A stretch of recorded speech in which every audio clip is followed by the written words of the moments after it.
dando boa noite pessoal aqui. Estou vendo até meu irmão aí presente, meus amigos chegando. Pessoal, sejam muito bem-vindos, bem-vindas, bem-vindes. Eu já vou me apresentando aqui para quem não me conhece. Meu nome é Kelvin Kelton Mendes, pessoal. Eu sou estudante de Ciências Biológicas, né? Eu faço licenciatura no curso da UENG, não sei se vocês conhecem, Universidade do Estado de Minas Gerais. Eu estudo lá na unidade Birité, né? A UENG é uma universidade muito grande, assim, ela é a gente fala multicamp, né? Mas na verdade são várias unidades, inclusive o professor Rafael é de lá. Então, para você que não me conhece, né? Eu faço divulgação aqui, comecei recentemente, em outubro, novembro, mais ou menos, né? Então é bem nova minha página mesmo. Vocês fiquem à vontade aí, vai ser um bate-papo bem legal. Já são 7 horas, né? Já vou apresentar o convidado de hoje. Bom, pessoal, nossa live, então, a gente vai falar sobre insetos, né? E eu convidei o professor Rafael Rios Moura. Ele faz parte do Departamento de Ciências Biológicas da UENG Tuiutaba e orienta pesquisadores no programa de pós-graduação em Ecologia e Conservação de Recursos Naturais da Universidade Federal de Berlândia, né? Tá certo, Rafael? É isso mesmo, né? É isso mesmo. É biólogo, né? Tem mestrado e doutorado pelo mesmo programa que orienta. E ele também coordena o Núcleo de Extensão e Pesquisa em Ecologia e Evolução, o NEP. É NEP que fala? Ou NEP mesmo? NEP, né? É NEP mesmo. É o nosso E NEP. divulga ciência, né, no Instagram e no YouTube pelo projeto Rios de Ciência. A gente vai falar um pouquinho desse projeto também. Ele estuda artrópodes, principalmente aranhas, e usa meta-análise e modelagem matemática para investigar questões interessantes em ecologia comportamental e evolução. Uma das poucas pessoas que trabalham com matemática na biologia, né? Na verdade, são muitas, né? Gente que tem preconceito mesmo, né? Eu vou falar um pouquinho do projeto dele, né? Eu conheci o Rafael, gente, nesse projeto dele, Rios de Ciência, né? Teve uma semana da biologia da UENG Ituiutaba, né? E eu também conheci ele por lá. E o projeto Rios de Ciência, ele visa produzir bons materiais de divulgação científica no YouTube, como cursos, palestras e apresentações de estudos desenvolvidos pelo NEP, né? No Instagram, a divulgação está focada em anunciar os eventos do projeto e trazer notícias atuais sobre descobertas científicas que normalmente não são apresentadas em português, né? Usando uma linguagem descontraída e acessível, que é um desafio, né? Ô, Rafael, então, assim, inicialmente eu já queria te agradecer imensamente. Aqui está muito calor, tá, gente? Não repara. Te agradecer imensamente por ter aceitado o convite, né? A gente está iniciando aí, acho que é a sua primeira live esse ano? Primeira live de 2021, né? Você está me escutando direitinho, Rafael? Kelvin, eu vou te aconselhar a falar um pouco mais devagar, porque às vezes dá uma travadinha, assim, corta um pouco da sua fala. Mas se você falar devagar, acho que não dá problema nenhum. Tranquilo. Até que parte deu para ouvir? Não, deu para ouvir bem tudo. Deu para ouvir? É que às vezes corta pequenos trechos na fala. Assim. Ah, tá. Não, beleza. Obrigado pelo aviso. Então, Rafael, te agradecer mesmo, novamente, né, por ter aceitado esse convite, assim, do nada, né?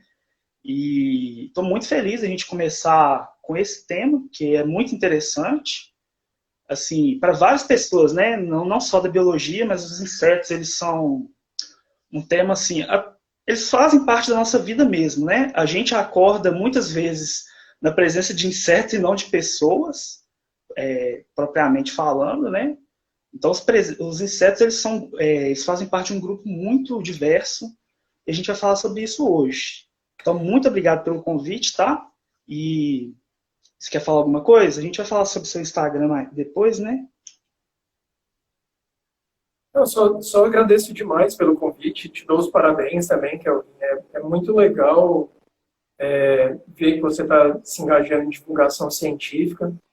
É algo que eu incentivo os meus alunos a fazerem também, a todos os alunos, na verdade, todos os pesquisadores têm que começar a fazer isso. A gente já viu que não dá mais para ficar só em um laboratório fazendo pesquisa, porque senão uma hora as pessoas não veem as coisas incríveis que a gente está fazendo. E tem muito pesquisador sensacional no Brasil. São grandes nomes no mundo inteiro nas áreas que eles trabalham, mas não tem um incentivo direto para eles fazerem divulgação. Então, esses nomes, eles meio que passam apagados aí. E você acaba vendo as pessoas do Big Brother fazendo muito mais sucesso do que alguém que está descobrindo a cura de uma doença que há centenas de anos, dezenas de anos, está infernizando a vida de várias pessoas. Então, a gente viu nessa pandemia vários nomes aparecendo de pesquisadores, que são pessoas que têm carreiras de 30, 40 anos de pesquisa, grandes nomes mesmo, mas nunca tiveram incentivo para fazer isso aqui, de divulgação. E às vezes eles nem precisam, né? Se outras pessoas se engajarem. A gente tem um ótimo exemplo aí do Átila Yamarino, que é um biólogo com mestrado, doutorado, pós-doutorado, e fazendo divulgação científica em alta qualidade, né? Então, a gente precisa mesmo de novas pessoas engajadas nisso. E também quem já está fazendo alguma produção que saia um pouquinho ali da zona de conforto para tentar fazer divulgação. Porque, cara, é uma coisa muito difícil de fazer, assim. Eu nunca mexi com isso na vida. Comecei esse ano também, então tudo para mim é novidade, estou aprendendo.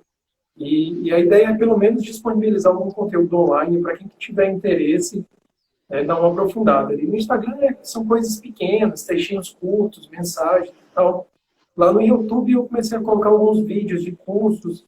Às vezes a gente participou muito de evento online agora, nesse período de pandemia, que está acontecendo ainda, né, nessa quarentena.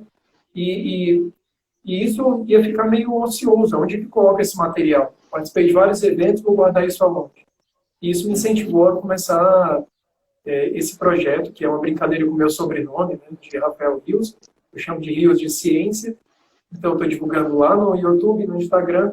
Mas é isso aí, estou trazendo um pouquinho dessa minha experiência e das minhas curiosidades também sobre ciência, não necessariamente da área que eu trabalho, mas de alguma outra coisa que eu leio, eu acho legal. Isso está em inglês, né? Demora para chegar aqui numa linguagem acessível em português, então eu divulgo às vezes algumas coisas assim no Instagram. Então é muito legal, eu te agradeço muito pelo convite. É bacana fazer essa rede de trocas de ideias aqui com você e com outros divulgadores, e eu acho sensacional. Então, valeu demais pelo convite, pela oportunidade. Não, eu que te agradeço. E o pessoal que está agradeço. assistindo a gente aí, boa noite, gente, né? Só não deu uma boa noite. Muitos colegas meus aqui, deixa eu até ver os comentários, ver se não tem ninguém perguntando nada. Mas assim, eu que te agradeço, porque inclusive o seu projeto me ajudou a me inspirar também, porque eu faço divulgação assim, por vontade própria, não tive incentivo de ninguém, né? Na verdade, eu tive influências, né? O próprio Átila, como você citou, e o seu Instagram também, assim, e o seu canal no YouTube também foram de grande influência para mim. Inclusive as dicas culturais que você posta lá, né? Eu li, eu comprei livro, e faço umas dicas culturais aí pro pessoal também, que eu acho muito interessante. Mas, então vamos lá, vamos começar no assunto, né, propriamente dito. Rafael, então você na verdade estuda os artrópodes no geral, você não estuda propriamente o grupo dos insetos, né? Você estuda os aracnídeos, certo? E eu tenho certeza que todo mundo aqui sabe me identificar um inseto de alguma maneira, né? Quem não é da biologia. Mas assim, é uma pergunta que eu sou do curso de licenciatura e é uma pergunta que me fazem para tudo lá, assim, meus professores. Para uma pessoa que não é da biologia, né, que não é da área, para sua mãe, seu pai, seus amigos, como que você caracteriza assim propriamente um inseto, né? O que caracteriza um inseto, o conceito de inseto para a gente começar esse grupo, né? Você pode falar um pouquinho para a gente? Cara, primeiro, é muito legal. Eu não sabia que o Rios de Ciência tinha te dado uma influência para fazer o seu canal. É incrível, assim, fico muito, muito feliz mesmo de saber disso. Essa é a ideia mesmo, é a gente espalhar isso, e você vai influenciar outras pessoas a começarem com essa iniciativa, e isso é muito bacana. Então, fico muito feliz mesmo de saber. Assim, primeiro de tudo, gente, eu sou um ecólogo, né? Eu não sou zoólogo, então eu não trabalho com a taxonomia dos bichos, de identificar o que eles são, qual é a espécie. Porque todo mundo brinca com isso, né? Você é biólogo, aí te pega uma pessoa, sua avó te pega, meu filho, que planta é essa? E você fala assim, pô, eu não sei. não sei identificar a planta, né? Eu não É, sou botânico, eu não tenho formação em taxonomia. O povo me manda qualquer umas fotos de uma aranha esmagada, assim, ó. Que aranha é essa aqui? Eu falo, cara, isso aí é uma gosma, né? Isso não é uma aranha. Então, exatamente. do mesmo jeito com insetos, eu trabalho com insetos de uma maneira ecológica, né? Eu estou interessado neles porque eles têm várias características super interessantes que dá para eu testar hipóteses sobre teorias de ecologia.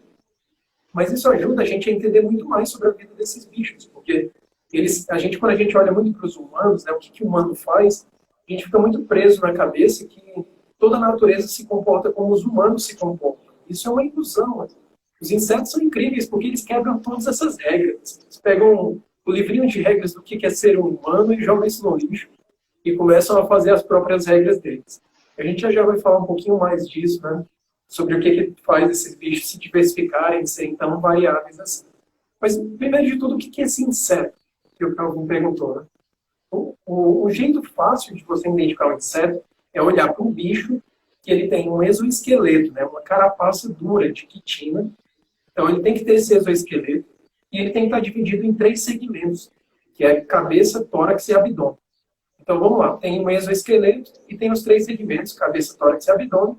A gente já tem 2 coisas aí que ajudam a identificar um inseto. E a terceira delas é ter 3 pares de pernas, ou 6 pernas. Né? São pernas articuladas. Então, vamos lá. Você já olhou para o bicho. Ah, eu não sei que diabo de bicho é esse aqui. Pode ser um carrapato, uma aranha, um escorpião, um amebije ou um inseto. Como é que eu sei? Então, ele tem exoesqueleto? Beleza. Está separado em cabeça, tórax e abdômen? Tem 3 pares de pernas? É um inseto. Então, olhando para o bicho, eu consigo dizer com essas características que eles são insetos.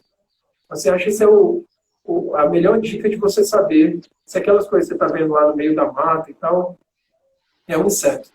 Mas quando a gente fala para biólogo, assim, ó, como é que você classifica um inseto? Né? A gente conta as espécies da natureza dentro de uma árvore de família mesmo, uma árvore genealógica, que a gente chama de árvore filogenética, que é de qual espécie ancestral, de qual grupo ancestral surgiram aquelas espécies que a gente está vendo hoje.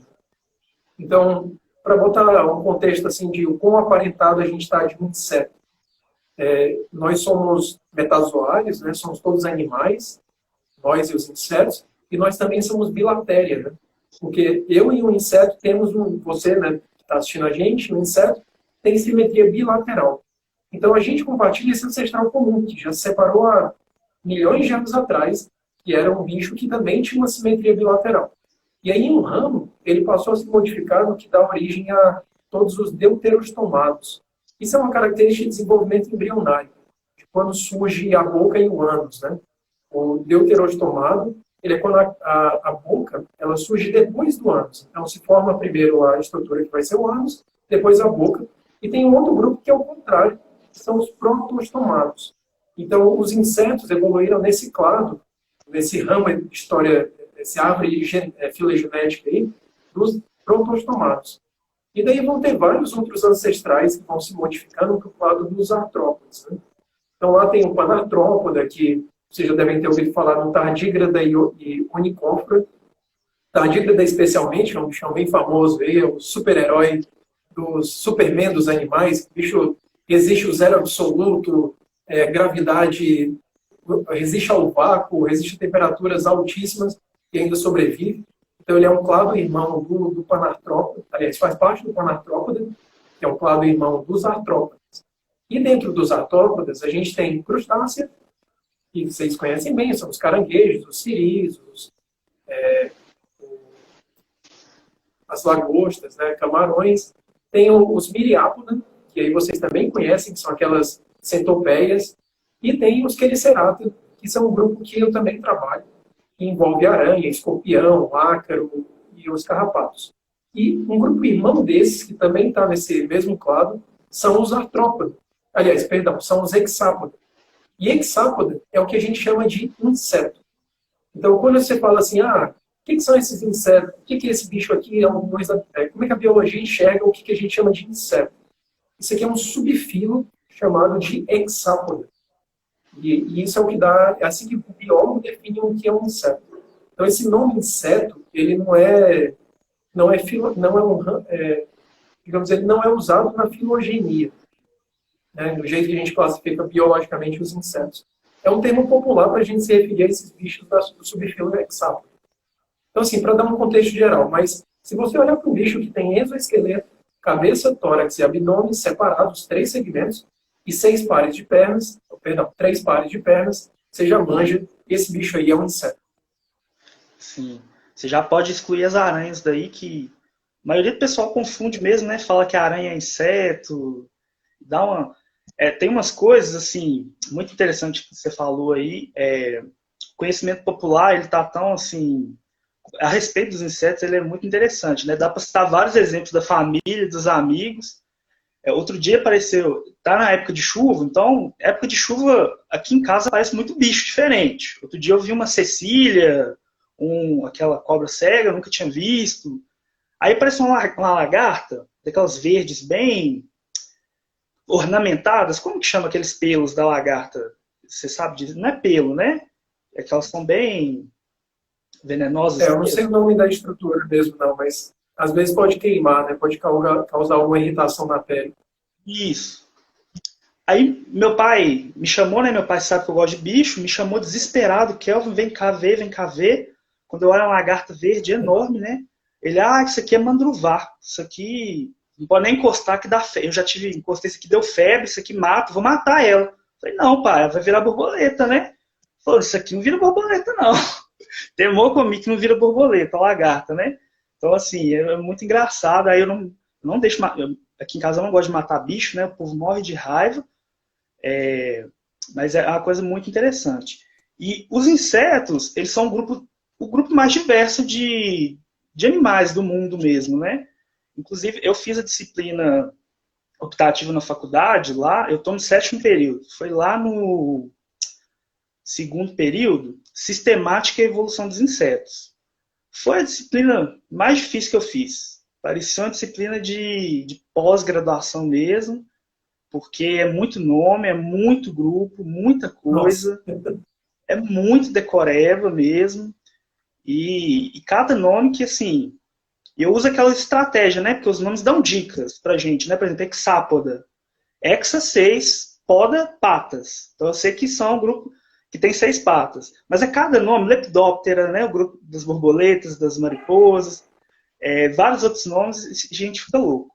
Então, assim, a gente sabe que é um grupo muito diverso, é um grupo super cheio de adaptação, né? Apesar de que o bicho, aprendi em ecologia mesmo, que para estar adaptado basta estar vivo, né? Mas é um grupo bem adaptado e bastante sucesso. Aí eu queria te perguntar qual característica ou quais características, né, que você acha, que você pode dizer que são, vamos dizer assim, responsáveis por esse sucesso, de alguma forma, né? Legal, cara. Só comentar uma coisa que você falou antes da gente entrar nesse assunto, de como é que você diferencia uma aranha de um inseto, né? Tem dessas coisas que a gente falou de exoesqueleto. O inseto, então, tem um exoesqueleto duro, separado em cabeça, tórax e abdômen, e ele tem 3 pares de pernas. Uma aranha, ela tem um exoesqueleto também duro, mas só na carapaça. O abdômen dela é mais molinho. Então já é a primeira diferença que você vê de um inseto para uma aranha. A segunda delas é que aranhas têm 4 pares de pernas. Então tem um par a mais aí do que os insetos. Então se você contou 8 pernas lá e o outro 3, você já sabe, isso aqui é aranha, esse é inseto. E a última característica é que a aranha não tem cabeça e tórax. Essas duas estruturas são fundidas. Então você tem o que a gente chama de cefalotórax. É uma coisa só, um tagma só, que junta a cabeça e o tórax, diferente dos insetos. Então, com essas 3 características, você não só diz o que é um inseto, mas você também diferencia ele de aranha, escorpião, o pilião, o blipige, uma dezena de outros quericeratas, como também o miriápoda e os crustáceos, né? São todos artrópodes. Então, são características muito boas para você identificar esse grupo que, como o Kelvin falou, é mega diverso. Só para dar uma ideia, é desonesto até falar assim, vamos falar sobre inseto. Cara, falar sobre inseto é praticamente falar sobre toda a proporção de se considerar um número de espécies, né? Todo o resto dos animais.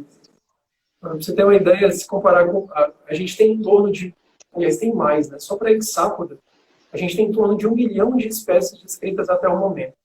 E se comparar com vertebrata, né, os vertebrados, só existem 60 mil espécies de vertebrados conhecidos. Então, compara aí 1 milhão com 60 mil. Então, a hexápoda, os insetos já são uma mega diversa nesse ponto. E os insetos também são mega bem-sucedidos em ocupar os ecossistemas da Terra. Pra vocês terem uma ideia, a gente tem 10 quintilhões de indivíduos de insetos, né, no planeta. É inseto pra caramba. Se você colocar em proporção para seres humanos, considerando que tem uns 7 bilhões de seres humanos, a gente tem praticamente 1 bilhão de insetos por pessoa no planeta. Você já pensou nisso? Acho que vai ter gente que não vai dormir bem hoje. E tudo Vai dormir 1 bilhão de insetos. Tesouro, né? E só não pode ser de barata. Sendo dos outros insetos, tá bom. Então, se for de barata, você vai escutar gritos o tempo todo aí do povo. Os bichos são tão bonitinhos, faz mal assim, o povo tem uma tendência a dizer que biólogo não tem medo de... Quem faz biologia, no geral, não tem medo de bicho, né? Cara, todos os bichos. Você pode trazer cobra, escorpião, aranha, mas barata, cara, eu não sou muito fã dela, não. Nós não somos melhores amigos. Não somos, eu acho um bicho... Nada a ver. Vai me perdoar quem ama barata. É até engraçado, assim, esses medos em biólogos, né? O medo de aranha é um medo muito comum na sociedade. Eles fizeram um estudo com entomólogos, pessoas que trabalham com insetos, para ver a prevalência de medo de aranha neles. Viram que eles têm tanto medo de aranha quanto qualquer outro grupo da população. Assim. Então, nem vão. Você entender muito bem o bicho não é necessariamente o que te ajuda a perder o medo. Eu acho que é ter um pouquinho de vivência com os bichos, assim, pegar no bicho e tal. Uma barata não vai te matar, né? A chance de você pegar uma doença, e as pessoas dizem, né, que barata dá doença. A chance de você pegar uma doença apertando a mão do seu colega é muito maior, porque se você der uma lambida numa barata, assim, é bem desproporcional, né? É um medo bem psicológico mesmo. Mas eu vou chegar na sua pergunta agora, que a gente viajou um pouquinho aqui, né? Você perguntou o que faz os insetos. Até falar pro pessoal que quiser ir deixando pergunta aí nos comentários, gente, pode ir mandando aí que a gente vai respondendo à medida que for conversando aqui. Não, mas só fazendo parênteses, né, que você falou de aranha aí, é engraçado, porque aracnofobia é uma coisa séria. Eu conheci uma pessoa que tinha aracnofobia, quando eu era escoteiro, a gente foi acampar, né, o meu chefe escoteiro era aracnofóbico. Era uma coisa assim, que ele não podia ver mesmo. A gente tinha acampamento, cara, entrou uma aranha no sapato dele, ou a gente teve que, assim, socorrer ele. A pessoa vê ela tá travando um pouquinho. Desculpa. Tava falando. Voltou? Que eu conheci uma pessoa que era aracnofóbica, né? E é uma coisa séria. A pessoa entra em choque. É muito engraçado. Deixa eu ver aqui. Pessoal, boa noite. Eu já recebi várias pessoas no laboratório dizendo que tinha medo de aranha, queria ver uma aranha para ver se perdia o medo. Não, faz parte mesmo. Mas é uma coisa boa de perder o medo desses bichos. Eles não fazem mal pra gente. Não. Comigo depois que eu vi aquele filme Joe e as Baratas, não sei se você já viu, se o pessoal aí viu. Eu depois que vi aquele filme, nunca mais, meu filho. As baratas cantam, sai de tudo. Deus me livre. Deus não dá asa à cobra, mas deu a barata. Né? No caso, sei pra quê. Ai, ai. Mas, então, pode falar. Deixa eu ver se tem. Falando um pouquinho, então, Claro. Só responder a tua pergunta lá sobre o que faz os insetos serem bem-sucedidos, né? Sim. Como a gente falou, tem 1 milhão de espécies de insetos, que é um clado, é um subfilo, né? Quando a gente olha para um outro grupo muito maior, que é um vertebrata, né? Que é um clado, vertebrata, eu não sei como é que a gente classifica isso, mas é um clado muito mais amplo do que hexápoda. A gente vê que ainda assim tem uma diversificação bem menor. Eu estava lendo um comentário aqui, né? Do Léo, que falou que era neofóbico e só perdeu o medo depois de estudar Idiofobia depois de ver as papamoscas, que são lindas, né? Maravilhoso. Salticídeos, né? São muito lindos. É igual Legal, lagartixa. isso é massa mesmo. Depois que você entende o papel delas, você ama as lagartixas, por exemplo, você nunca mais acha nojento. E assim tem muita gente, eu tenho um amigo, por exemplo, ele é super experiente, professor, pesquisador, trabalha com borboleta e morre de medo de lagarta. É difícil de entender. Ele trabalha com o mesmo grupo taxonômico. Isso é uma das características muito legais de insetos, porque os insetos, eles têm um processo de metamorfose, né? A gente pode chamar isso de equidise. Né? Eles estão nesse clado do equidizozoa. São animais que se desenvolvem por equidise, eles trocam de pele para crescer. E isso permitiu, dentro dos artrópodes, a evolução da metamorfose, que fez com que larvas fossem muito diferentes dos adultos. Eles chegam a viver em ambientes completamente distintos, então eles não competem por recursos. Um exemplo é a libélula. Né? Não sei se vocês já viram a larva de libélula, mas é um bicho bem agressivo, assim, ataca tudo que é outro artrópode pequeno aquático e como, inclusive, alevindo, né, que é filhote de peixe. Então, a larva, ela é aquática, mas o adulto, ele é terrestre, né? Você já viu as libélulas voando por aí. Então, o fato de ter essa mudança, essa metamorfose entre os dois, permite que eles ocupem dois ecossistemas, uma única espécie, ocupem dois hábitats muito distintos dentro de um ecossistema. Você tem as larvas lá no rio e os adultos no ambiente terrestre. Isso é muito legal. E o que faz todos esses experimentos da natureza, assim, com os insetos, de gerar tanta diferença entre espécies, tanta combinação maluca, e por que insetos quebram tantas regras da natureza, assim, simplesmente porque eles têm um ciclo de vida muito curto. É muito curto mesmo. Eles têm esse exoesqueleto duro, né, que permite que eles sejam capazes de enfrentar muitas variações abióticas diferentes, ambientes muito frios, muito quentes, até de grandes altitudes. Então, isso permite que eles sejam resistentes a esses estresses abióticos. Então, eles conseguem ocupar muitos ecossistemas terrestres. Tem esse ciclo de vida curto e, além disso, eles produzem muitos filhotes. Muitos filhotes. Uma ninhada de uma borboleta, por exemplo, ao longo da vida, deve dar uma coisa de pelo menos 100 ovos por aí. Então, tem um ciclo de vida curto. Produzir muito filhote e ainda conseguir ocupar ambientes diferentes permitiu que a natureza, a evolução, fizesse vários experimentos com essas populações. E assim gerasse uma grande diversificação de insetos. Né? O que é a matéria-prima da seleção natural? É variação. Quanto mais variação genética você tem, melhor, porque maior chance você tem de surgir uma adaptação dali, que vai permitir que aqueles organismos explorem algum elemento novo do nicho. Né? Um novo alimento, um novo ambiente, um novo recurso qualquer que seja importante para a sobrevivência deles. Então, eu acho que são essas características que permitem que esses bichos sejam tão mega diversos. E eu acrescentaria mais uma característica chave. Os insetos são inovadores em interações. Eles fazem muitas interações entre eles e com dezenas, com milhares de outras espécies. Uma interação bem famosa, que a gente vai falar um pouquinho mais daqui para frente, são a polinização, por exemplo. Tem até uma hipótese evolutiva das angiospermas, são as plantas que produzem flores, que propõem que a diversificação das angiospermas aconteceu num processo coevolutivo com a diversificação dos insetos, que eram polinizadores dessas flores. E é por isso que a gente tem hoje tantas flores que são especializadas para atrair grupos de insetos, como abelhas, moscas ou qualquer outro grupo que faça polinização. Então, esse tipo de interação, ela, por exemplo, foi muito importante para a diversificação dos insetos e também das plantas. Mas não para só por aí, né, gente? Tem muito mais interações malucas nesses bichos. E uma que eu estudo, que eu acho muito legal, são interações de parasitismo. E, estudando para a live, eu descobri uma coisa nova, né? Uma nova interação que eu não conhecia, que é super curiosa, que é uma vespinha, que é a vespa esmeralda. Ela parasita exatamente as baratas, Kelvin, para você dormir mais tranquilo. E, ao mesmo tempo, uma coisa que traumatizou o Darwin. Né?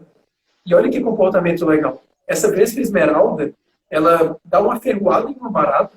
Então, inicialmente, ela paralisa a barata no abdômen. Depois, ela dá uma segunda ferroada numa região do cérebro da barata. eu esqueci o nome da região específica, mas é um ponto específico, e isso altera o comportamento da barata, faz com que ela fique mais suscetível a obedecer à vespa. Olha que Olha negócio só. insano. Então é meio como se a barata tivesse dopadona ali, e legal, assim, tudo que a vespa conduz ela para fazer, ela faz. E aí, logo em seguida, para mudar os sentidos da vespa, da barata, a vespa arranca metade das antenas dela e suga um pouco da hemolinfa ali para se alimentar. Depois ela arranca uma antena completamente e só com meia antena ela vai conduzindo a barata até o ninho dela. Ela vai Olha que puxando a beleza. baratinha lá, porque a vespa é muito menor do que a barata. Então ela não Aham. conseguiria carregar a barata. Mas ela conseguiu criar essa manipulação comportamental.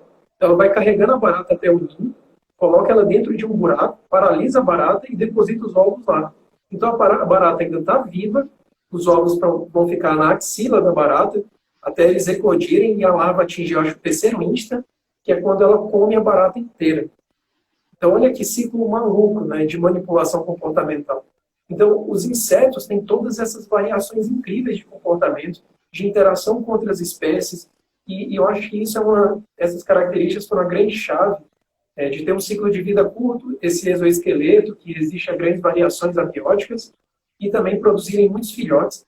Eu acho que isso deu uma matéria-prima para a seleção natural, produzir toda essa diversificação que a gente vê hoje. São aí quase 1 milhão de espécies de insetos na natureza. E é insano, né, cara? Tem mais espécies aí que a gente nem conhece. E demais. E eu sou do time das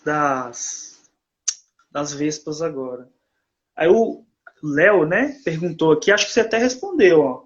O tamanho deles, deixa eu botar aqui. O tamanho deles não é algo que influencia também, aumentando o número possível de hábitats, ou é algo que não influencia muito? Você falou aí da vespa menor bem menor que a barata, né? Se for pensar em tamanho, É uma pergunta excelente, cara. Assim, não vi quem fez aqui, o Léo, né? Muito legal, Léo. É uma excelente pergunta mesmo. O tamanho é extremamente importante para esses bichos serem pequenos. Isso permite com que eles ocupem vários hábitats que estão inacessíveis para vertebrados, por exemplo. Vertebrados são organismos maiores, no geral. Então, isso sim é extremamente importante. E tem um estudo que eu fiz, meu primeiro trabalho com ecologia de comunidades, que a gente estudou 3 espécies de vespas, e a gente viu que elas capturam aranhas de tamanhos diferentes. E vivem elas vivem no mesmo ambiente, capturam aranhas de tamanhos diferentes, então isso evita com que elas compitam, e o tamanho da aranha, que é a presa, é dependente do tamanho da vespa. Então, vespas maiores capturam aranhas maiores, as intermediárias capturam aranhas intermediárias, e as vespas pequenas capturam as aranhas menores. Então, a gente tem uma especialização ali entre os insetos pelo tamanho da presa, e isso é extremamente dependente do tamanho do predador. Então, é bem legal, isso é uma característica chave que eu também tinha esquecido. O tamanho dos insetos também outra chave para poder entender toda essa diversificação incrível desses bichos da natureza. sim. Deixa eu ver se tem mais alguma coisa aqui. Não, Enquanto você olha as perguntas que eu vi, só pode dizer para falar. o pessoal, na minha página lá no Instagram, no Rios de Ciência, tem um link que vocês podem abrir, vai dar acesso ao YouTube, ao meu ResearchGate, que é um portal tipo o Facebook dos pesquisadores. Né? Todo cientista tem um perfil no ResearchGate. E lá vocês podem ter acesso aos nossos artigos. Né? Então está o meu perfil lá acessível para quem quiser ver os artigos que eu publiquei. Tem um artigo de evolução em português, bem legal, em português de curso de campo também, mas a maioria é artigo em inglês. E tem um site que eu fiz para o núcleo de pesquisa também, está lá com alguns materiais interessantes. Então, quem tiver curiosidade, pode acessar lá, que é bem legal. Interessante. Pessoal, pode ir mandando as perguntas aí, né? Que a gente vai, o professor Rafael vai ajudando aqui a responder.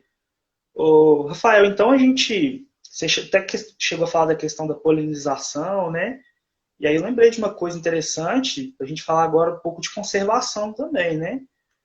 A gente vê, cara, até algo interessante, uma coisa que eu reparo muito é que, por exemplo, a gente não observa mais a quantidade desses insetos, por exemplo, a abelha, a gente não observa tão facilmente mais como antes. Pelo menos é uma coisa assim.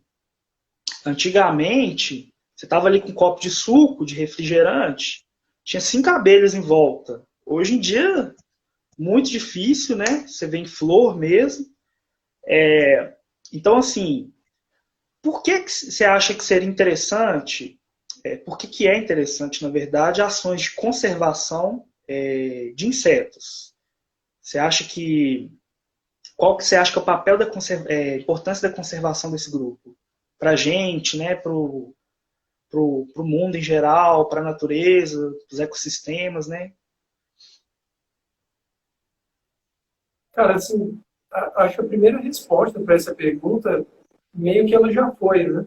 A gente está falando de um grupo aí que tem 1 milhão de espécies que estão ocupando papéis dentro do ecossistema que são insubstituíveis.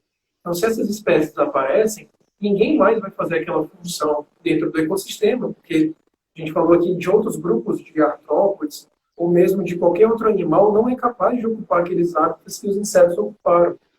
Então, perder os insetos é perder várias dessas funções do ecossistema que fazem com que o ecossistema consiga funcionar.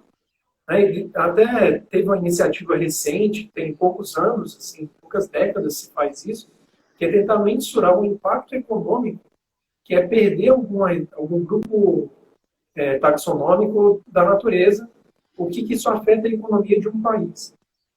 Então, o que alguém falou da polinização é um excelente exemplo, porque grande parte dos produtos que estão na nossa mesa, na mesa do brasileiro, de qualquer ser humano no mundo, eles dependem desse serviço de polinização.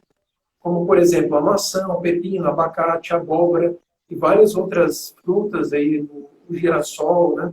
Várias outras plantas, são das angiospermas, dependem desses insetos para poder ser polinizada, né? Para continuar se reproduzindo. Então, a gente necessita que esses bichos existam. E perder esses bichos tem um impacto na economia, porque significa perder também em produção de vários desses alimentos. Então, eles estimaram que, se a gente considerar todos os serviços de polinização dos animais na natureza, só nos Estados Unidos, em um ano, isso daria em torno de 4 a 6 bilhões por ano, né? Para cada ano da economia dos Estados Unidos. E se a gente colocar esse custo agora para o mundo inteiro, perder os polinizadores no mundo inteiro, a gente estaria perdendo 33 trilhões por ano. É tanto dinheiro que é difícil mensurar. Isso é quase o dobro de todo o PIB dos países do mundo. Então, é uma arrecadação muito grande, dependente da polinização. E se a gente pensar só nas abelhas, elas são responsáveis, só esse grupo taxonômico pequeno, eles são responsáveis por 60% a 70% da polinização de todas as angiospermas do planeta. Então, perder a abelha na economia dos Estados Unidos causaria um impacto de 4,2 bilhões por ano. Isso é muito dinheiro, é muito, muito dinheiro. Então, não dá para a gente se dar o luxo de ser descuidado e não se preocupar com a conservação desses bichos, porque ao perder esses insetos, a gente está perdendo o que move a economia do nosso país. Isso é muito sério. Então, quando a gente fala em conservação, não são pessoas abraçando árvores porque acham que árvores são bonitas e não devem ser cortadas. Gente, isso é muito importante. Árvores são bonitas e não devem ser cortadas, tudo bem? Mas é muito mais do que isso. Significa também dizer que, ao perder essas árvores, a gente está perdendo um ambiente que é necessário para esses bichos construírem um ninho deles.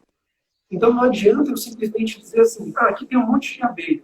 Eu vou desmatar tudo e tacar uma plantação aqui que vai dar certo, que as abelhas vão polinizar. Não vai dar certo, porque as abelhas precisam da árvore para construir os ninhos, e os ninhos precisam de condições abióticas, de temperatura e umidade, que só as árvores conseguem oferecer. É muito comum que em manejo agrícola as pessoas coloquem caixas de abelhas para poder servir, aumentar o número de polinizadores da área. Mas isso tem um custo muito caro para o produtor, porque essas abelhas não conseguem se manter naturalmente, elas acabam morrendo dentro da caixa e o produtor tem que ficar repondo aquele estoque. Seria muito mais inteligente fazer um sistema de agrofloresta, onde ele teria plantas nativas ali, forneceria um ambiente saudável para as abelhas construírem os abrigos delas, e assim elas conseguiriam oferecer um serviço ecossistêmico, que é o nome que a gente dá para essa função de polinização, para a plantação que ele está fazendo, para cultivar. Então, é muito importante que a gente se preocupe com o fornecimento de ambientes adequados para a conservação desses bichos. Um outro trabalho muito importante que os insetos fazem, como eu dei o exemplo aqui das vespas, né, que caçam baratas, abelhas, caçam lagartas.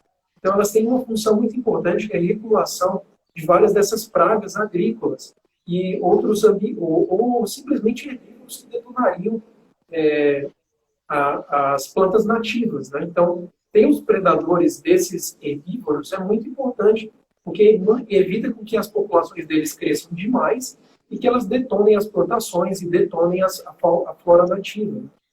Então, manter um ambiente saudável, ter um projeto de conservação que se preocupa com insetos, significa também se preocupar com vários desses serviços ecossistêmicos que são necessários para que o ambiente funcione, que o ecossistema funcione, né, de maneira que ele seja útil para a gente e seja útil para manter também a biodiversidade desses organismos.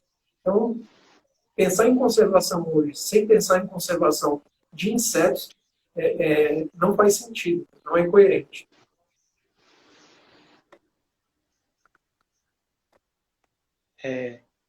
Tô até vendo um comentário da Ama Bio, né? Obrigado pelo comentário. Falando, estava estudando isso hoje para um post e vi uma citação de Einstein dizendo que teríamos apenas 4 anos de vida na Terra se todas as abelhas fossem extintas. Interessante isso, né? Nunca vi, não. Eu não sei se 4 anos não, viu? Eu jogaria para baixo aí. Porque a gente está falando aqui de alimentos que a gente consome, mas também várias das rações animais que aí oferecem recursos necessários para o gado, para caprinos, né, ovídeos e bovinos, né, se desenvolverem, depende desses bichos também.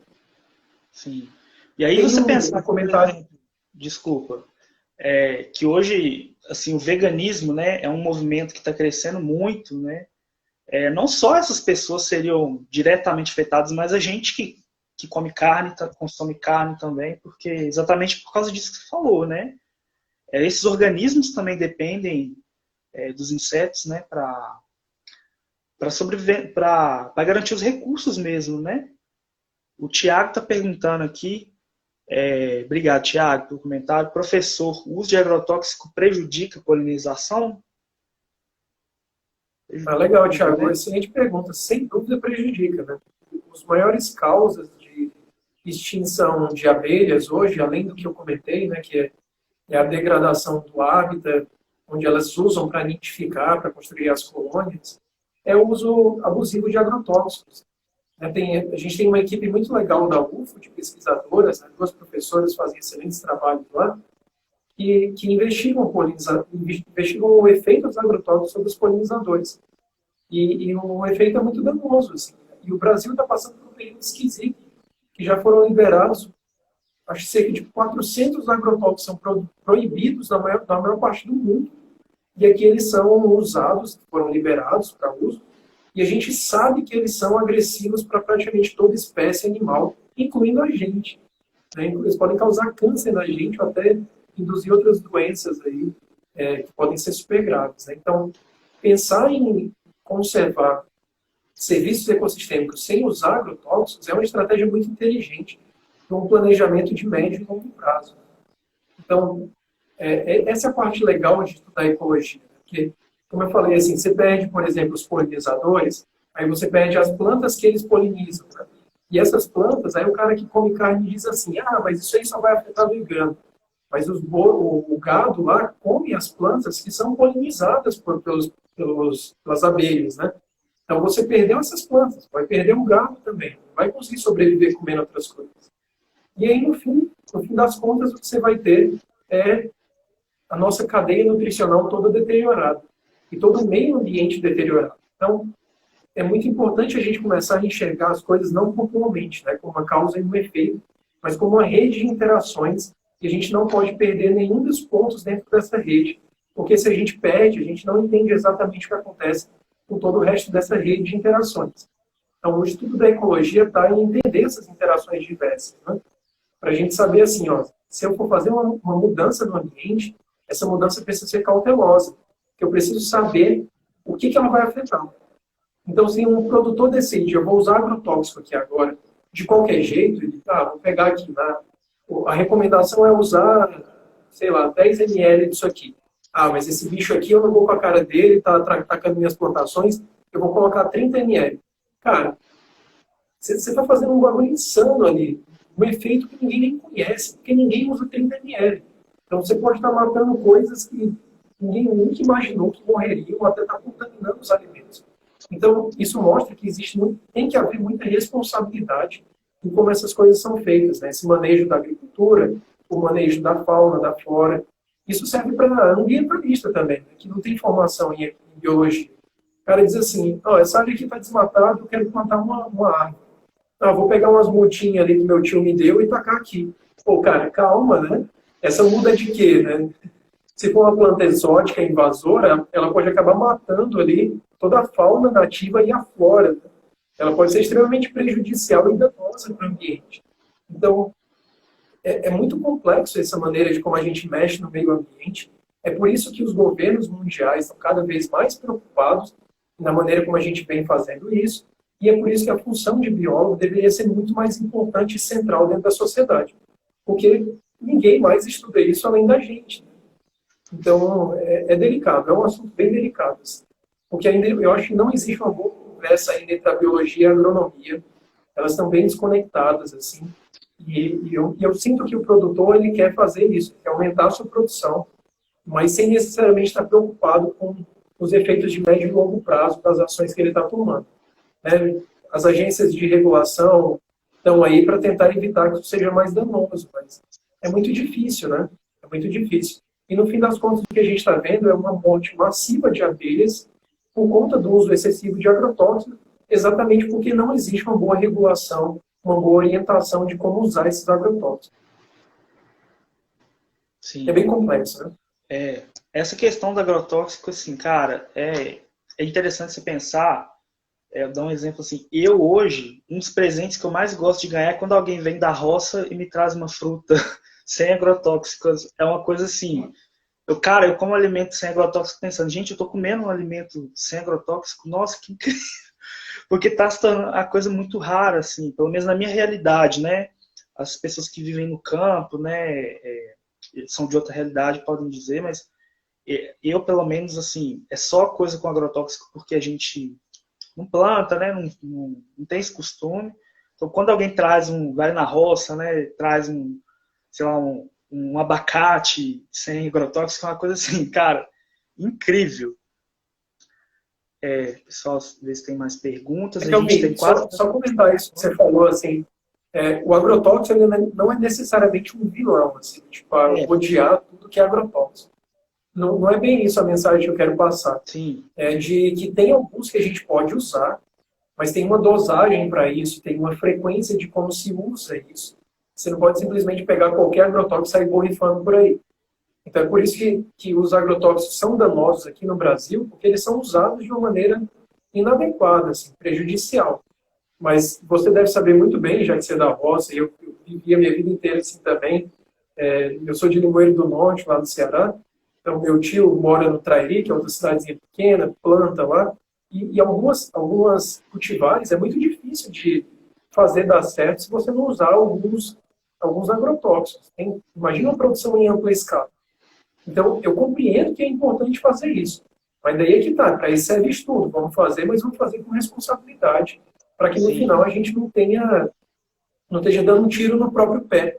Que beleza, tem uma plantação aqui que não tem nenhuma praga atacando a plantação, nenhum inseto destruindo ela, mas eu matei todos os polinizadores que iam cuidar do serviço principal, que é fazer a minha produção dar um monte de fruto, né, crescer e tudo mais.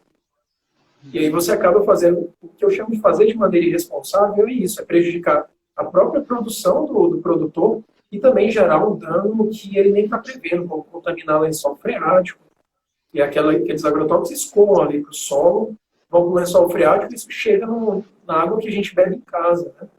Então tem muita responsabilidade na maneira em como usar essas coisas. Então, pode usar agrotóxico? Pode. Tem maneira certa de usar? Tem. E o difícil está em em orientar muito bem qual é a maneira certa e quais devem ser usados. Hoje, no Brasil, a gente não tem nada disso.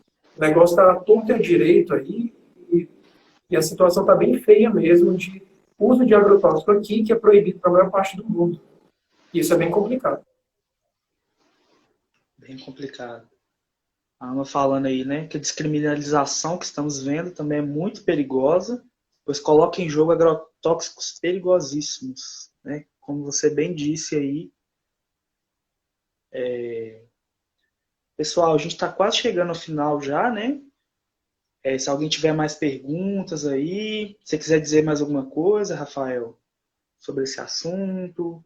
Então, cara, só quero te dar uns parabéns aí por começar um projeto de divulgação científica, né? Fico muito feliz de ver isso. Eu desejo muito sucesso. Vamos divulgar essa coisa massa que é a ciência, que é a natureza, né? Porque ciência é tentar entender o mundo que nos cerca. Assim. Eu entendo muito a piração da galera. Eu sou fãzaço de Harry Potter e Senhor dos Anéis, sabe? É muito massa. Até hoje eu estou esperando meu convite para dar aula de defesa contra as artes das trevas. Sempre quis estudar em Hogwarts. Olha que massa. Pois é, cara, assim, eu sou um nerdão, tipo, amo ficção, leio mangá, assisto anime, eu acho isso massa pra caramba. Isso é muito legal mesmo. Mas do mesmo jeito que isso tudo é impressionante, é impressionante também o mundo que nos cerca. Assim. Tem inseto que faz coisa que explode nossa cabeça, como eu contei da Vespa esmeralda aqui. Tem alguns, como é que chama? Um gafanhoto dos arbustos que o macho ele produz um presente para a fêmea para poder copular, que a gente chama de presente nupcial, que é feito da fisiologia do corpo dele, uma gosma açucarada. Isso dá quase um terço do peso do bicho. Então, olha isso, tanto que o macho se oferece para a fêmea, se dedica para conseguir uma parceira. E nessa espécie, as fêmeas são super agressivas, elas brigam para terem os melhores parceiros. Então, todas essas estratégias reprodutivas malucas, você consegue imaginar que os filmes de ficção copiam pra caramba. Isso tudo está acontecendo na natureza. Isso acontece de verdade. Então, se você acha que sei lá, um basilisco é legal, tem coisa mais massa que basilisco de verdade na natureza. É só a gente estudar isso, parar um tempo para escutar, assistir uns documentários, que eu aposto que vocês iam se empolgar pra caramba. É só um comentário a mais. As redes dos divulgadores, né? É que o Thiago mandou só mais um aqui. Esses insetos são importantes para o reflorestamento. Sem dúvida, Thiago. Especialmente tem muito projeto que faz a introdução desses bichos. Como eu falei das abelhas, é muito comum. Mas tem outros grupos que são extremamente importantes, como formigas, porque elas aeram o solo, criam grandes ninhos no solo, e elas reciclam vários dos recursos naturais que tem naquele ambiente lá. Isso, minhocas também, que disponibilizam grande parte da matéria orgânica que está inacessível nas regiões superiores do solo, né? É aquele humus todo que a gente fala, né? Essa matéria orgânica, então, enfim, falei de minhoca, né? Que não é um inseto, mas está lá pertinho, é uma miriápoda, né? Então, a gente tem aí toda uma diversidade de bichos que são extremamente importantes. E quando você faz um projeto de reflorestamento, é interessante sim pensar em insetos. Mas eu acho que a maioria das pessoas começa pensando em como fazer a vegetação se tornar de novo saudável e, naturalmente, vários insetos são atraídos para aquela região. O que eu sei de introdução é de abelhas, né? Mas eu nunca vi nenhum projeto de introdução de outros insetos. Eu fiquei curioso. Vou dar uma pesquisada sobre isso. Mas, pelo menos, abelhas a gente conhece bem em projeto de reintrodução. Legal. Bom, Rafael, a gente está chegando no final aqui. Né? Infelizmente, a gente só tem 1 hora, né, gente, aqui no Instagram. Depois a gente pode conversar mais, né, sobre outros assuntos, inclusive sobre aranhas, né? Já quero a gente deixar o convite depois, quando a gente estiver mais tranquilo, né? Que agora o ano está começando e começar assim, daquele jeito. Já quero te agradecer, então, imensamente, Rafael, né, pelo bate-papo, foi muito legal. Eu aprendi muita coisa que eu não sabia, acho que tenho certeza que o pessoal também. Agradecer o pessoal que participou aí, que mandou as perguntas, né? Extremamente, assim, satisfatório, né, pra gente que está iniciando, né, fazer uma live, pessoal, interagir. Quero te agradecer muito, Rafael, te desejar muito sucesso, né, no seu trabalho, nas suas aulas, né, que agora já vai começar, na UENG é dia 18, né, se eu não me engano, que eu também vou voltar agora, finalizando meu TCC. Não é da sua área, né? Mas eu sou da paleontologia, que é o rodo dos ecólogos, meu orientador pelo menos fala, né? Não sei se é verdade. Mas te agradecer imensamente, cara. Falar para o pessoal depois acessar, né, o seu Instagram, é o @rios de ciência. E no YouTube, como que faz? É Rios de Ciência também? No YouTube também é Rios de Ciência. Só para te dar um feedback, Kelvin, eu comecei a trabalhar com o professor da UENG, Pedro, que também é paleontólogo. Sim. E a gente vai começar uns projetinhos de paleontologia com aranhas e com algumas pegadas fósseis aqui que ele encontrou na cidade de Ituiutaba. Então, aos pouquinhos eu também vou aprender mais aí com o Pedro sobre paleontologia, a gente conversa. Quem sabe é uma pessoa legal para você chamar aí para falar de equinofósseis, né? São essas pegadas fósseis. Cara, eu fiz mini curso com esse cara, ele é incrível. Eu fiz. Gente boa pra caramba. Gente, tô chegando. Eu quero te agradecer demais pelo convite, cara. Muito legal e, de novo, parabéns pelo seu projeto. Agradeço também a todo mundo que assistiu a gente, mandou umas perguntas, umas mensagens. Muito obrigado, gente. É um grande prazer. E eu não sou muito bom nessas coisas de divulgação, mas vão lá, confiram os vídeos de ciência, deixem umas mensagens. Se tiver qualquer dúvida, quiser trocar qualquer ideia, vai ser um grande prazer conversar. Inclusive, quem tiver dúvida depois, né, pode chamar a gente, né, que a gente dá um jeito de, pelo menos, mandar um material, né, para a pessoa consultar também, né. Então é isso, pessoal. Tá chegando o final aqui, senão o Instagram vai cortar. O Rafael, muito obrigado, né. Pessoal, muito obrigado. Foi muito legal. O último recado, pessoal, fique em casa, que o bicho ainda tá pegando no Brasil, né? A gente ainda não tá vacinado, infelizmente. Quando sair a vacina, gente, vacina sem medo, vocês não vão virar jacaré, tá? Brincadeiras, mas é o que o povo tá falando. E assim, gente, busquem sempre conhecimentos, informações de fontes verdadeiras, tá? Fontes confiáveis, né? Existe muito recurso na internet, sempre coisa com referência também. Né? Então é isso, muito obrigado. Rafael, muito obrigado. Uma ótima semana aí, um ótimo ano, né? Um feliz ano novo para você e todo o pessoal. Obrigado, cara. Você também. Foi muito obrigado e até a próxima. É isso. Tchau, pessoal.